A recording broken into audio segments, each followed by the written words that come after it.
हिंदी की तैयारी के लिए चैनल को सब्सक्राइब करें और नई वीडियोज की जानकारी भी आपको मिलती रहे, इसके लिए घंटी भी दबाएं। मैं सने सुरा का पान किया करता हूँ, मैं कभी न जग का ध्यान किया करता हूँ। जग पूछ रहा उनको जो जग की गाते, मैं अपने मन का गान किया करता हूँ। नमस्कार दोस्तों, स्वागत है आपका एक बार फिर से आरपीएससी फर्स्ट ग्रेड 2019 हेतु हम आज से शिक्षा मनोविज्ञान एवं शिक्षा शास्त्र से जुड़े हुए महा टेस्ट सीरीज चला रहे हैं, जिसका आज पहला भाग है। इसके अंदर हम महत्वपूर्ण तथ्यात्मक प्रश्नों का संकलन करेंगे। परीक्षा से पूर्व 10-15 रोज पूर्व हम लगभग 1000 से ज़्यादा तथ्यात्मक प्रश्नों का संकलन कर लेंगे और यकीन मानिए पूरी उम्मीद है उसी अनुसार तथ्यात्मक प्रश्नों का संकलन किया जा रहा है कि आपकी परीक्षा की दृष्टि से बहुत उपयोगी रहे वो। वीडियो अच्छा लगे तो लाइक कीजिएगा, शेयर कीजिएगा, ताकि ज़्यादा से ज़्यादा मित्र जुड़ सके और इसका लाभ ले सके। मैं हूं आपका दोस्त आदि गणेश। चलिए शुरुआत करते हैं हम शिक्षा मनोविज्ञान एवं शिक्षा शास्त्र की जो टेस्ट सीरीज है उसके प्रश्नों की। मनोविज्ञान अध्ययन है, तो कई बार पूछा गया कि मनोविज्ञान अध्ययन है, तो वहाँ पर व्यवहार का वैज्ञानिक अध्ययन है। मनोविज्ञान क्या है? व्यवहार का वैज्ञानिक अध्ययन। इस प्रकार से भी इस प्रश्न को पूछा जा सकता है कि व्यवहारवादियों ने मनोविज्ञान को किस रूप में स्वीकारा, तो व्यवहार के विज्ञान के रूप में स्वीकारा व्यवहारवादियों ने। आगे देखते हैं कि मनोविज्ञान व्यवहार तथा मानसिक प्रक्रियाओं का वैज्ञानिक अध्ययन है। ये कहते हैं एटकिंसन, स्मिथ तथा हिलगार्ड। ये परिभाषा किसकी है? मनोविज्ञान व्यवहार तथा मानसिक क्रियाओं का वैज्ञानिक अध्ययन है, तो एटकिंसन, स्मिथ तथा हिलगार्ड देते हैं ये परिभाषा। मनोविज्ञान को व्यवहार के विज्ञान के रूप में कब स्वीकार किया गया? तो 20वीं शताब्दी के प्रारंभ में मनोविज्ञान को व्यवहार के विज्ञान के रूप में स्वीकार किया गया। और साथ साथ में हम जैसे अभिवृद्धि हुई, विकास हुई, उनकी संपूर्ण विशेषताओं का संकलन किया जाएगा, ताकि कहीं से भी कोई भी प्रश्न बने तो आपको उसमें कोई दिक्कत नहीं आए।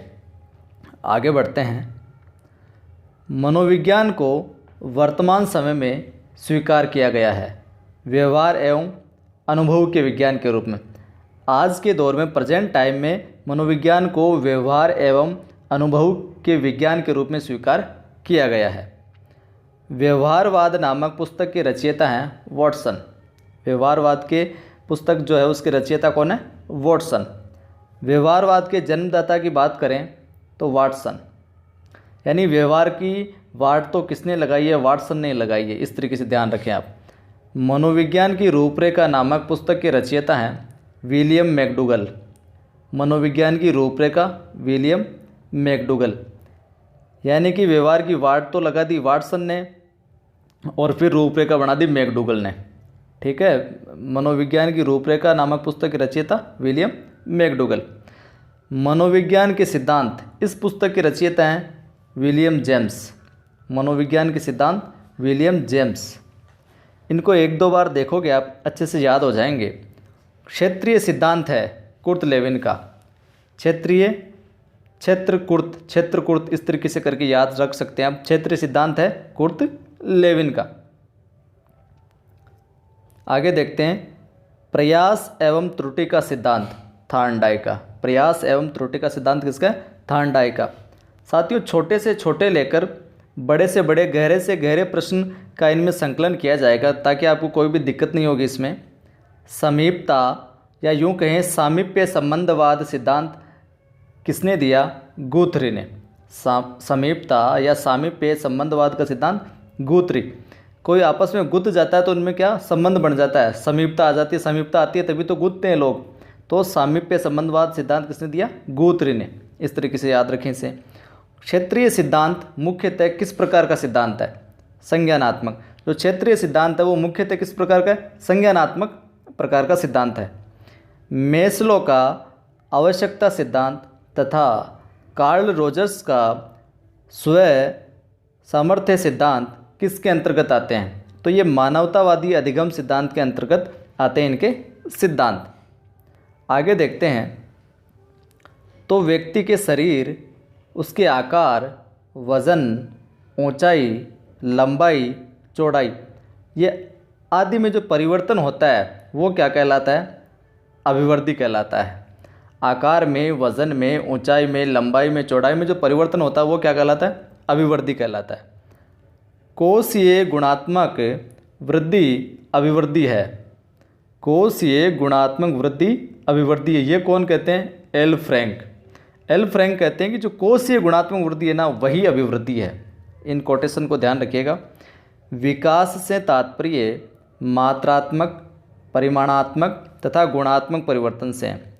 अब अभिवृद्धि आपने देख ली, अब विकास से तात्पर्य क्या? मात्रात्मक, परिमाणात्मक तथा गुणात्मक परिवर्तन से है, वो विकास कहलाता है। और विकास और अभिवृद्धि की और क्या क्या विशेषताएं, उनको भी हम विस्तार से देखेंगे अगली सीरीज में।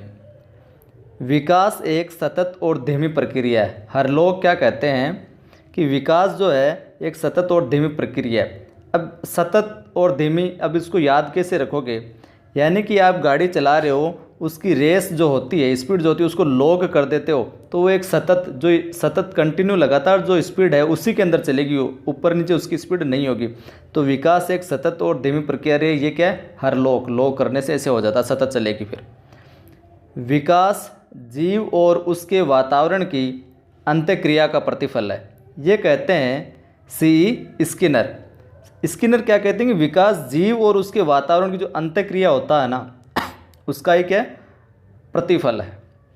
तो साथियों, इस सीरीज़ में हमने लगभग 19-20 प्रश्नों का संकलन किया है। रोज़ाना आपको इतने प्रश्नों का या इससे ज़्यादा भी प्रश्नों का संकलन मिलता रहेगा और परीक्षा से पूर्व 1000 से ज़्यादा प्रश्नों का हम संकलन कर लेंगे। आशा करते हैं आपको अच्छा लगा होगा, तो ज़्यादा से ज़्यादा शेयर करें ताकि औरों को भी मदद हो सके।